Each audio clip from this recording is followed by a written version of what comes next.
మరికొన్ని గంటల్లో ఎన్నికల పోలింగ్ జరుగుతుండటంతో పోలీసులు విస్తృతంగా తనిఖీలు చేపడుతున్నారు. ఖమ్మం జిల్లా పరిధిలో 1 కోటి రూపాయల నగదును పోలీసులు పట్టుకున్నట్లుగా తెలుస్తోంది. కూస్మంచి మండలం దేవుని తండా వద్ద డబ్బులతో వెళ్తున్న కారు పల్టీ కొట్టింది. అయితే కారులో 1.5 కోటి వరకు నగదు ఉన్నట్లుగా తెలుస్తోంది.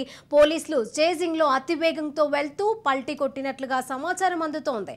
బీఆర్ఎస్ ఖమ్మం అభ్యర్థి నామా నాగేశ్వరరావుకి చెందిన వాహనంగా అధికారులు గుర్తించారు. పట్టుబడిన నగదును పోలీసులు స్వాధీనం చేసుకున్నారు.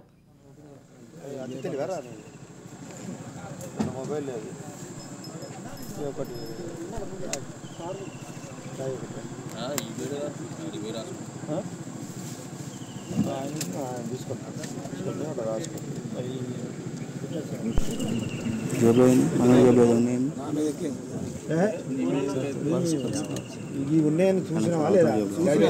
గంటే కేసు వారి మీదనే కాదు, నీ మీద ఏమవుతుంది. ఈ కేసు కాదు, అది పైసలు పట్టుకోవద్దాను.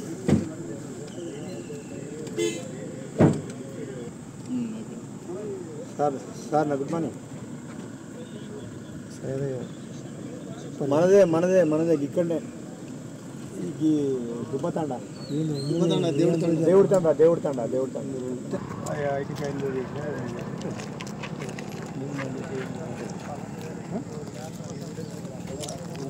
చూడే బాబు ఏమో